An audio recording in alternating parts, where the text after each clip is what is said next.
រីប្រិយមិត្តទាំងអស់គ្នាបាទថ្ងៃនេះរីករាយសម្ដាប់ទាំងអស់គ្នាជាមួយនឹងការនិទានរឿងបាទបែបរន្ធត់បាទភាគទី6បាទរឿងវិញ្ញាណនៅក្នុងផ្ទះវិឡាចាស់កណ្ដាលព្រៃបាទយើងចូលដល់ភាគទី6បាទរីករាយសម្ដាប់ទាំងអស់គ្នាបាទចូលវគ្គនេះគឺកាន់តែរន្ធត់កាន់តែរំភើបហើយបងប្អូនបាទវិជ្ជការគឺឈរថ្មឹងនៅកណ្ដាលសាលធំនៃវិឡាគណៈដែលឈាមក្រហមច្រាលនៅតែបន្តស្រក់ពីបាតដៃ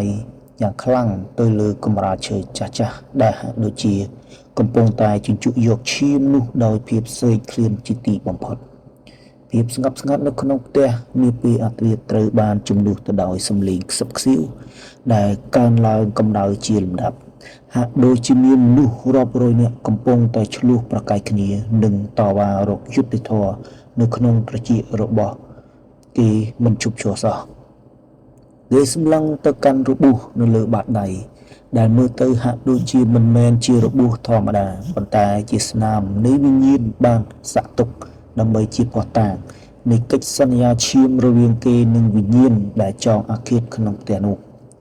ភ្នែករបស់គេងាកទៅមើលរូបបញ្ឈររបស់លោកតារបស់គេ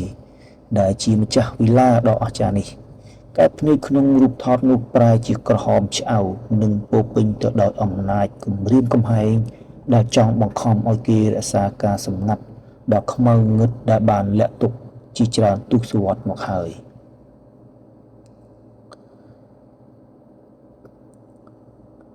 តើខ្ញុំត្រូវជ្រើសផ្លូវណាឲ្យពិតប្រាកដវិជ្ជការបង្ហួសសំឡេងតិចតិច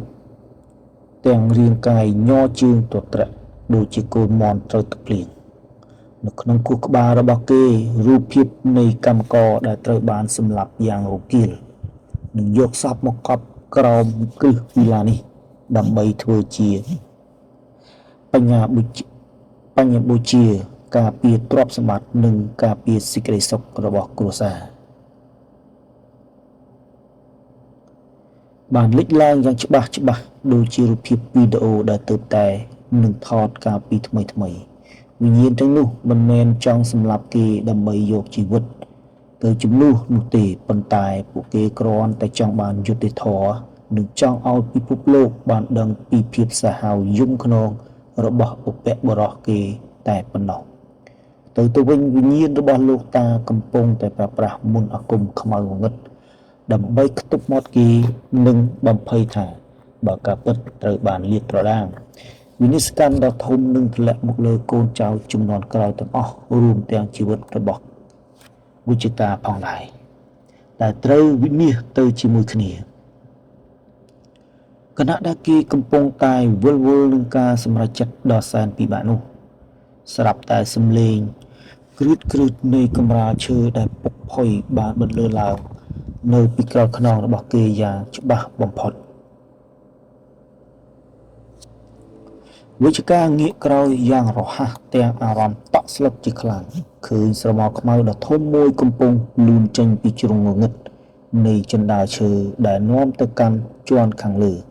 វាគឺជាវិញ្ញាណរបស់មេការម្នាក់ដែលធ្លាប់ជាដៃស្ដាំរបស់លោកតារបស់គេដែលមានរូបរាងពោពេញទៅដោយស្លាកស្នាមរបួសពីការធ្វើទារុណកម្មនិងភ្នែកដែលចេញមកក្រៅយ៉ាងគួរឲ្យរន្ធត់បំផុតវិញ្ញាណនោះលើកដៃដែលនៅសល់តែឆ្អឹងនិងសាច់រយាកចង្អុលទៅកាន់បន្ទប់ក្រំដីដែលត្រូវបានគេបិទជិតដោយសន្លឹកយ័ន្តពណ៌ក្រហមនិងច្រវាក់ដែកយ៉ាងមាំបំផុតវិជ្ជការដឹងភ្លាមថានៅទីនោះគឺជាកន្លែងផ្ទុកនៅរាល់ភស្តុតាងនិងបញ្ជីឈ្មោះជនរងគ្រោះដែលមិនអាចប្រកែកបានប៉ុន្តែក៏ជាកន្លែងដែលប្រមូលផ្ដុំទៅដោយបណ្ដាសាដ៏ខ្លាំងក្លាបំផុតដែលមិនធ្លាប់មានឈាមដែលហូរចេញពីដៃរបស់គេមិនមានសញ្ញាថានឹងឈប់នោះទេវាចាប់ដើមធ្វើឲ្យគេមានអារម្មណ៍វិលមុខនិងខ្សោយកម្លាំងខ្លាំងទៅប៉ុន្តែអ្វីដែលចម្លែកបំផុតនោះគឺឈាមទាំងនោះបានហូរតម្រង់ទៅរកទ្វារបន្ទប់ក្រោមដីដូចជាមានកម្លាំងដៃឆក់ទាញផ្លូវឲ្យគេទៅរកការពិតគ្រប់ជំហានដែលគេដើរទៅមុខដោយការស្ទាក់ស្ទើរផ្ ះឈើចាស់ទាំងមូលចាប់ដើមរញ្ជួយនឹងពន្លឺសំឡេងធ្ងរដូចជាមនុស្សមានរបួសធ្ងន់ដែលជិតផុតដង្ហើមសំឡេងស្រែកយំរបស់វិញ្ញាណកម្មករដែលធ្លាប់តែឮតិចតិចពីចម្ងាយឥឡូវនេះបានប្រែជាសំឡេងស្រែកជីខូសដ៏ខ្លាំងក្លាដែលជំរុញឲ្យគេបន្តដំណើរទៅមុខដោយគ្មានផ្លូវដកថយឡើយ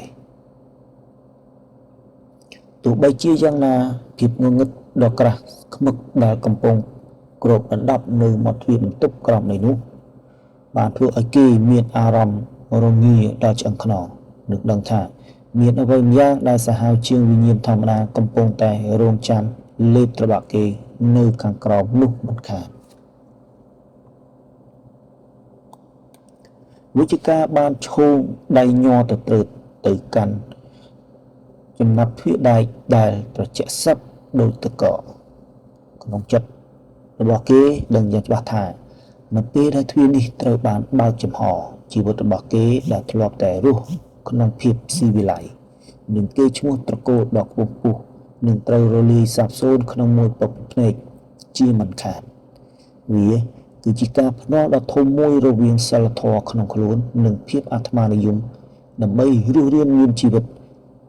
នៅពេលដែលគេប្រមូលកម្លាំងទាញចំណាប់ទ្វារចេញខ្យល់ត្រជាក់ដ៏សែនស្អុយរលួយបានបក់មកប៉ះមុខគេយ៉ាងចាស់ដៃនាំមកជាមួយនៅក្លិននៃសេចក្តីស្លាប់និងសម្រែកចុងក្រោយនៃមនុស្សដែលត្រូវបានគេបោះបង់ចោលនៅក្នុងរណ្ដៅងងឹតវិជ្ជការសម្រាប់ចិត្តរុញទ្វារនោះឲ្យចំហកាន់តែធំ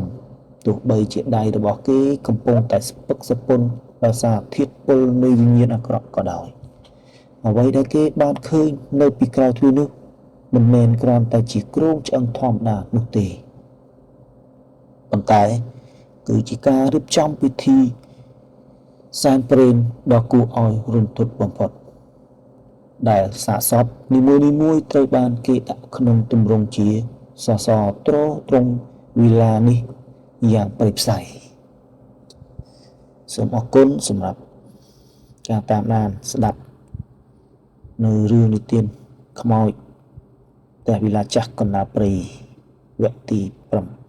6បាទសូមអរគុណបាទកុំភ្លេចបាទជួយចុច Subscribe Channel ម្នាក់មួយបាទដើម្បីឲ្យខ្ញុំបានមានកម្លាំងនឹងធ្វើការនិទានរឿងបន្តទៅទៀតបងប្អូនបាទយើងមាន10វគ្គឥឡូវនេះនៅខ្វះតែ3វគ្គទៀតទេយើងនឹងចប់ហើយបាទសម្រាប់រឿងនេះបាទអរគុណបាទសូមជម្រាបលា